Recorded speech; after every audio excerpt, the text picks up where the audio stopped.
నా పేరు Pagadala Nagaraju, BRS party Khammam city president.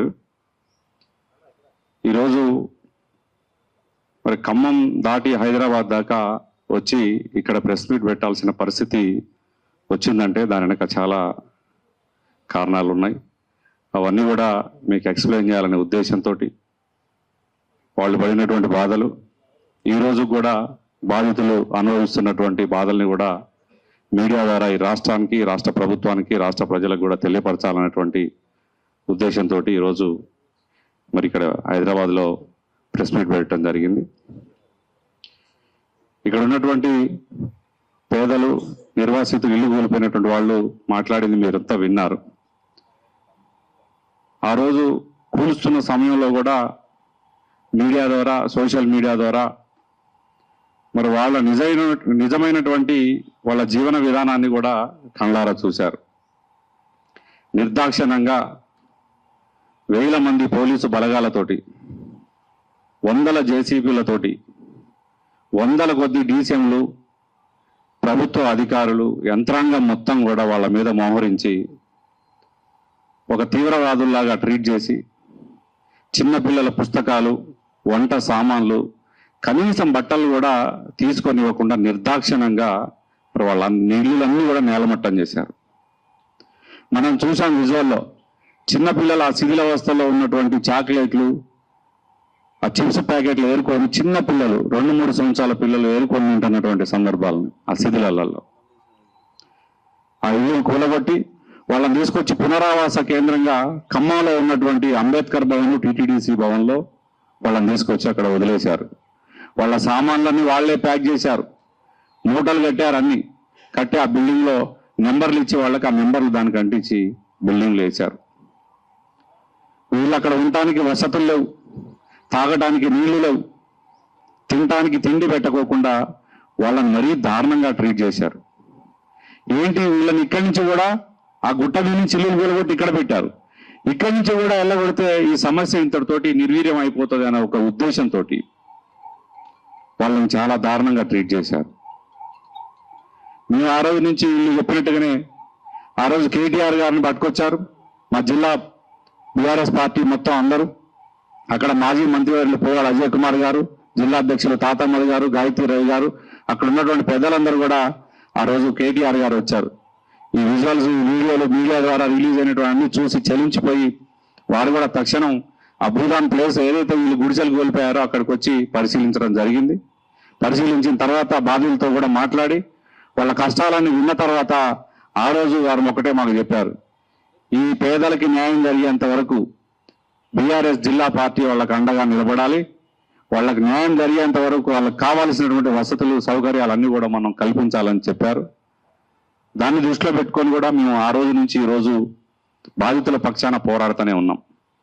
ఇందాక మీరు అందరూ గమనించారు, వీళ్ళంతా ఈ వేదిక మీదకి రావడానికి కూడా కొంత సంకోచిస్తూ ఉన్నారు. దానికి కారణం ఏంటంటే, కూలగొట్టిన తర్వాత అక్కడ ఏదైతే కేటీఆర్ గారు లీగల్గా మేము పోరాడతాం మీ తరపునని చెప్తే, కొంతమంది వీళ్ళలో ఉన్నటువంటి సభ్యుల్ని తీసుకొని మేము తెలంగాణ భవన్కి రావడం జరిగింది, లీగల్ సెల్ దగ్గరికి. అక్కడ దిగినటువంటి ఫోటోలు కొన్ని బయటికి వెళ్ళి అక్కడికి వచ్చినటువంటి వాళ్ళని కూడా ఇవాళ కేసులు పెట్టి లోపలేసేశారు.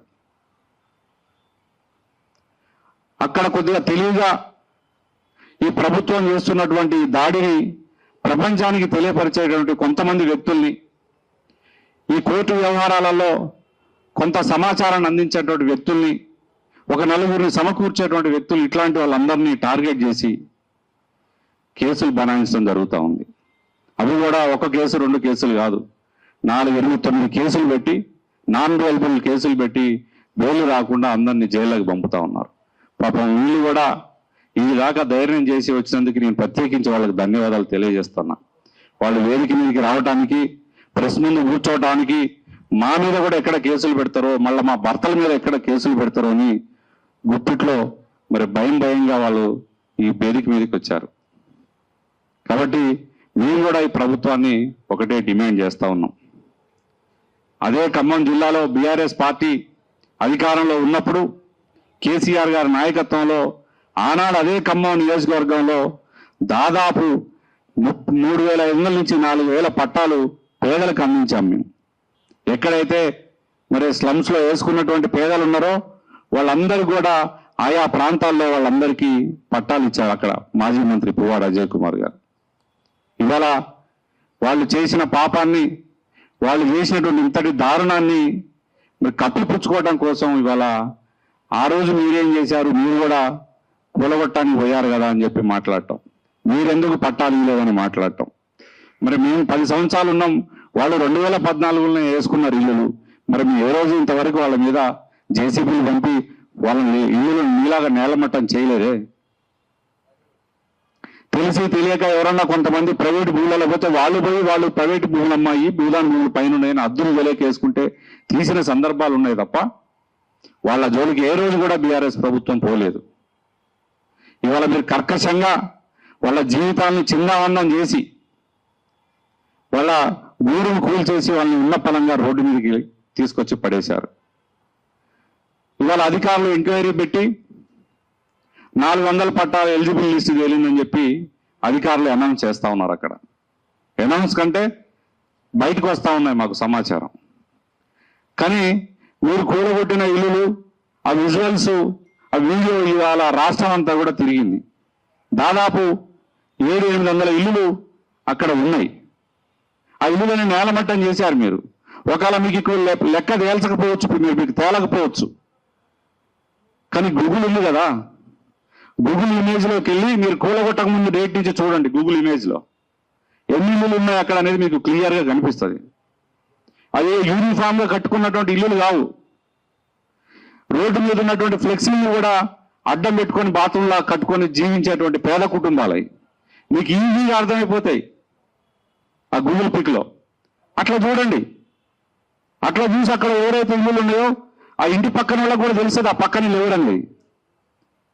మీరు అసలైన లబ్ధిదారుల్ని అందరికీ ఇవ్వకోకుండా మీరు కొంతమందికి ఏదో పట్టాలు ఇస్తున్నామని చెప్పి, అది కూడా ఈ 15వ తారీఖులోపు ఇస్తామని చెప్పి అనౌన్స్ చేసి మీరు ఎక్కడో ఊరి బయట అక్కడ ఇక్కడ వేస్తే వదిలిపెట్టం మిమ్మల్ని. పేదల పక్షాన బీఆర్ఎస్ పార్టీ ఉండి ఖచ్చితంగా పోరాటం చేస్తుంది. మీ హైదరాబాద్ వేదికగా, ఈ ప్రెస్ క్లబ్ వేదికగా మేము ఇక్కడ ఉన్నటువంటి గౌరవ ముఖ్యమంత్రి గారికి, అక్కడ ఖమ్మం నియోజకవర్గంలో ఉన్నటువంటి మంత్రి తుమ్మల నాగేశ్వరరావు గారికి మేము విజ్ఞప్తి చేస్తా ఉన్నాం.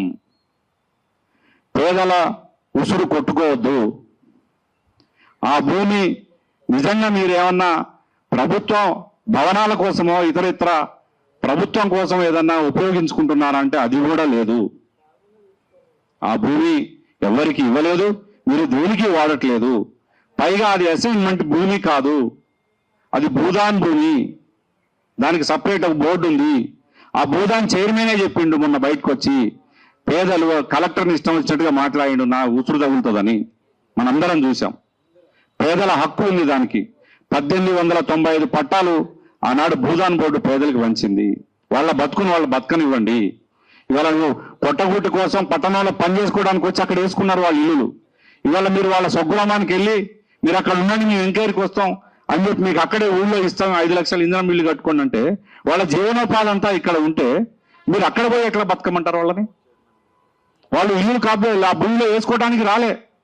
ఖమ్మం సిటీ బతకడానికి వచ్చి కట్టుకోవడానికి రెంటు లేక, ఆ స్తోమత లేక ఆ భూదాన భూమిలో వాళ్ళు ఇచ్చినటువంటి భూమిలో ఇల్లు వేసుకున్నారు తప్పితే వాళ్ళకి ఊళ్ళలో సమృద్ధిగా పనులుండి సంపద ఉండి రాలేదు సార్. ఖమ్మానికి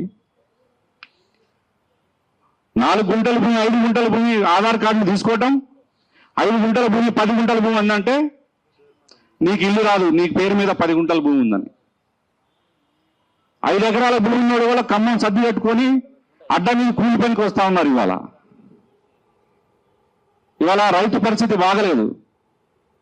మీరు అరెకరం భూమి వాళ్ళకి 10 గుంటల భూమి వాళ్ళకి కూడా ఇల్లు రాదని చెప్పటం, నీకు మోటార్ సైకిల్ మీద తిరుగుతున్నావు నీకు ఇల్లు రాదని చెప్పటం, ఈ విధంగా అక్కడ ఉన్నటువంటి బాధితుల్ని లబ్ధిదారుల్ని మీరు ఇబ్బంది పెట్టడం కరెక్ట్ కాదు. మీరు నీళ్ళు ఇచ్చినా ఇవ్వకపోయినా, వాళ్ళకి భోజనం పెట్టినా పెట్టకపోయినా బీఆర్ఎస్ పార్టీ వాళ్ళ పక్షాన నిలబడి ఈ పోరాటం జరిగేంత వరకు వాళ్ళకి అండగా నిలబడుతుంది. వాళ్ళకి న్యాయం జరిగేంత వరకు పోరాటం చేస్తూనే ఉంటాం. దశల వారీగా ఈ పోరాటం కొనసాగుతూనే ఉంటది. ఇవాళ హైదరాబాదు నడిగడ్డ మీదకి వచ్చాం. రేపొద్దున ఇదే ఇందిరా పార్క్ దగ్గర కూడా పర్మిషన్ తీసుకొని, మీ ప్రభుత్వ పర్మిషన్ తీసుకొని ధర్నాలకు కూడా దిగుతాం, నిరాహార దీక్షలు కూడా పెడతాం. ఖచ్చితంగా బాధితులకు ఎక్కడైతే కూలగొట్టిన చోట భూమిలోనే అదే భూమిలో వాళ్ళకి ఇల్లులు నిర్మించి, పట్టాలు ఇచ్చి ఇల్లులు నిర్మించి ఇవ్వాలని అనేదే ప్రధాన మా న్యాయమైన డిమాండ్. దానికోసం బాధితుల తరఫున మేము ఎక్కడికైనా పోయి పోరాడతామని, దయచేసి ఇట్లాంటి తప్పుడు కేసులు పెట్టి బాధితులు ఇప్పటికే గూడు ఎదరగొట్టారు, వాళ్ళకి ఎటువంటి నిల్వ నీడ లేకుండా రోడ్డు మీద పడేశారు. ఇంకా కేసులు పెట్టి వాళ్ళని ఇబ్బందులు పెట్టొద్దని చెప్పి ప్రభుత్వాన్ని మేము అభ్యర్థిస్తా ఉన్నాం, డిమాండ్ చేస్తా ఉన్నాం. కాబట్టి ఈ పత్రికా సమావేశంలో మా బాధలు, మా బాధితులు పడుతున్నటువంటి బాధల్ని మరి రాష్ట్రంలో అందరూ చూసే విధంగా, ముఖ్యంగా ముఖ్యమంత్రి గారు చూసి వెంటనే మరి ఈ బాధితులకు న్యాయం చేసే విధంగా మీరు కూడా ప్రచురించాలని చెప్పి మిమ్మల్ని నేను మనస్ఫూర్తిగా కోరుకుంటూ, ఈ భూమి వ్యవహారం గురించి, అసలు దీని గురించి పూర్తిగా పట్టాల గురించి కూడా ఎక్స్ప్లెయిన్ చేయడం కోసం ఈ లీగల్ ఈ వ్యవహారం ఇందులో ఉన్నటువంటి కొంతమంది తరపున వాదించినటువంటి న్యాయవాది సుగుణారావు గారు, వారు పూర్తిగా మీకు ఎక్స్ప్లెయిన్ చేస్తారు.